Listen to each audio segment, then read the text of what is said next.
Let's go. Hello नमस्कार, मी स्नेहा मराठी कलाकार या माझ्या यूट्यूब चॅनलवर तुमच्या सर्वांचे अगदी मनापासून स्वागत करते. तर आज मी कुठल्याही प्रकारचं आपलं रुटीन नाही, रेसिपी नाही, मी आज वेगळाच व्हिडिओ घेऊन आलेले. ते म्हणजे मी माझ्या किचनसाठी थोडेसे DIYs बनवते आहे, तर म्हटलं तुमच्यासोबत पण शेअर करूया. तर या ठिकाणी मी नॉनस्टिकचे भांडे येतात, त्याच्याबरोबर जे स्पून्स येतात त्याची क्वालिटी काही एवढी छान नसते. मग ते आपण यूज तर करतच नाही. मग म्हटलं मग त्याचा काहीतरी असा यूज करावा जो दिसायला पण छान दिसेल आणि आपल्या घराला पण एक वेगळ्या प्रकारे डेकोरेट करून जाईल. तर मग या ठिकाणी मी अशाच पद्धतीचे एक स्पून घेतलेला म्हणजे स्पॅच्युला आहे ॲक्च्युली. तर तो घेतलेला आहे आणि त्याला मी टरबूज असतं आपलं, तर तसा इफेक्ट देणार आहे. तर त्यासाठी मी पूर्ण स्पॅच्युलाला अगोदर ग्रीन कलर करून घेते आहे आणि त्याच्यामध्ये मी जो खालचा भाग आहे तिथे त्रिकोण वगैरे असे आखून घेतले, जे टरबूजच्या फोडी म्हणून मी दाखवणार आहे. तर मी त्यामध्ये सोडून बाकी पूर्ण स्पॅच्युलाला ग्रीन कलर करून घेते आहे. तर या ठिकाणी तुम्ही पाहू शकता की मी मधल्या त्रिकोणाच्या जे स्पेस राहिलेली आहे तर तिथं पण आणि साईडला पण सगळीकडं ग्रीन कलर करून घेते. माझा ग्रीन कलर ना थोडासा सुकला होता, मग त्यामुळे मग मी त्यामध्ये थोडं पाणी ॲड करून त्याला देऊन घेतला आहे. कारण मला हे वेस्ट फ्रॉम बेस्ट करायचं आहे. तर माझा कलरसुद्धा वेस्ट झालेला होता, तर तो कलरसुद्धा मी थोडासा असं लिक्विड करून घेतला आणि त्याला पूर्ण देते. आणि साईडचं जी कडा असतात स्पॅच्युलाच्या, तर त्यालासुद्धा मी हा कलर करून घेते आहे. त्यानंतर मी टरबूजची थोडीशी हे येण्यासाठी, त्याचं टेक्स्चर येण्यासाठी मी हा कलर दिला आणि त्यानंतर मी तो पसरवायला गेले तर तो पूर्णच पसरला, म्हणजे माझा पूर्ण प्लॅन फ्लॉप झाला. पण मग मी हार नाही मानली, मी परत हा सेम कलर सगळीकडे केला आणि त्यानंतर थोडंसं पाणी ब्रशला घेऊन येल्लो कलरच्या अशा लाईन्स घेतल्या आणि त्यावरती थोडंसं पाणी स्प्रे केलं, म्हणजे त्यामुळे असं टेक्स्चर येईल, जे आपल्या टरबूजला टेक्स्चर असतं ते पाण्यामुळे असं थोडं पांगल्या जाईल आणि ते जास्त असं शार्प दिसणार नाही, म्हणजे ब्लेंडेड दिसेल त्यामुळे. आणि आत्ताच तुम्ही पाहू शकता की थोडं आलेलं आहे टेक्स्चर.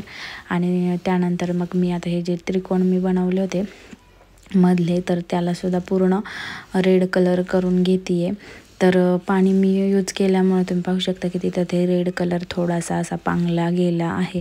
पण त्यानंतर पुढे तुम्ही पाहाच कंटिन्यू की मी ते कसं करेक्ट केलं आहे. तर मग मी थोडासा अजून ग्रीन कलर घेतला ब्रशमध्ये आणि त्यानंतर मी ते सगळं ब्लेंड करून घेतलं व्यवस्थित, म्हणजे ते एकसारखं दिसावं यासाठी. आणि त्यानंतर साईडला असं व्हाईट कलर पण दिला, म्हणजे जे टरबूजच्या खालच्या भागाला जे व्हाईट असतं तर तसं मी ते देऊन घेतलं. माझे सगळे कलर सुकत आलेले होते म्हणून त्यामध्ये मला थोडं पाणी यूज करावं लागत होतं. पण नंतर वाळल्यानंतर खूप छान लुक येतो त्याचा, तुम्ही बघा शेवटपर्यंत व्हिडिओ. तर त्यानंतर मी आता दुसरा एक घेतलेला स्पॅच्युला. तर असेच सेम आकारचे माझ्याकडे 2 आहेत आणि जो टरबूजवाला केला तो एकच होता. तर मग मी ह्याला गोल्डन केलं आणि त्या दुसरा कलर केला. तर या ठिकाणी मी या स्पॅच्युलाला पूर्णपणे गोल्डन कलर करून घेते आहे. आणि आता तुम्ही पाहू शकता की मी याच्या कडा वगैरे सगळं असं गोल्डन कलर करून घेतलं आहे. आणि आता या ठिकाणी मी दुसरा स्पॅच्युला घेतलेला आहे आणि त्याला मी पहिल्यांदा करते ब्राऊन कलर.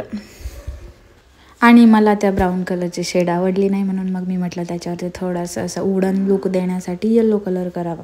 पण तरीही त्याला काही वुडन लुक आलाच नाही, ते गोल्डन आणि ते सेमच वाटलं. मग त्याच्यावरती परत ब्राऊनची थोडी शेडिंग केली आणि हे अशा पद्धतीने झालेलं आहे रेडी. तर आता ते एक दिवस मी पूर्ण सुकवू दिलं आणि आता हे दुसऱ्या दिवशी मी घेतलेलं आहे त्याला डेकोरेट करण्यासाठी स्पॅच्युलाला. तर सगळ्यात आधी मी गोल्डन कलरचा स्पॅच्युला घेतला आहे आणि त्याच्यावरती मी अशा पद्धतीने एकदम फ्री हँडेडली मी कोणत्याही प्रकारचं काही स्ट्रेस केलं नाही किंवा काही नाही, मनानेच कप आणि बशी काढली आणि त्या कपामधून वाफ निघते असं मी डेकोरेटली दाखवलं आहे. आणि त्याच्यावरती हॉट नाव लिहिलं. आणि त्याच्यानंतर मी जो टरबूजचा म्हणजे जो वॉटरमेलनचा स्पून तयार केला होता तो घेतला, त्याचे हे त्रिकोण वगैरे ते सगळं आउटलाईन करून घेतलं आणि त्यांच्या बियाचा शेप पण ड्रॉ करून घेतला आणि त्याच्यावरती ईट असं नाव मी लिहिलं.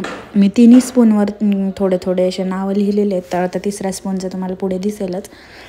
तर आता मी या ठिकाणी 3रा स्पून घेतलेला आहे डेकोरेट करण्यासाठी. तर पहिल्या 2 स्पूनचं माझ्या डोक्यात होतं की मला काय करायचं आहे, ते प्री प्लॅन्ड होतं. पण 3ऱ्याला काय करायचं हे डोक्यातच नव्हतं. पण एवढं लक्षात होतं की मला याच्यावरती कुक असं नाव लिहायचं आहे. तर मग कुक तर नाव लिहायचं आहे, पण मग ड्रॉइंग काय काढावी हे डोक्यातच येत नव्हतं. तर सहज पाहिलं किचनकडं, तर मग असं वाटलं चूल वगैरे काढावी, पण ते कसं ड्रॉ करणार, ते प्रॉपरली दिसणार नाही. मग गॅस स्टोव दिसला, तर मग म्हटलं चला ठीक आहे, चला गॅस स्टोव्ज आपण एक काढूया. आणि त्यानंतर गॅस स्टोववर आपण प्रेम शिजवतोय असं मी त्यामध्ये मला दाखवायचं होतं, म्हणून मी हार्ट शेपचे सिम्बॉल काढले.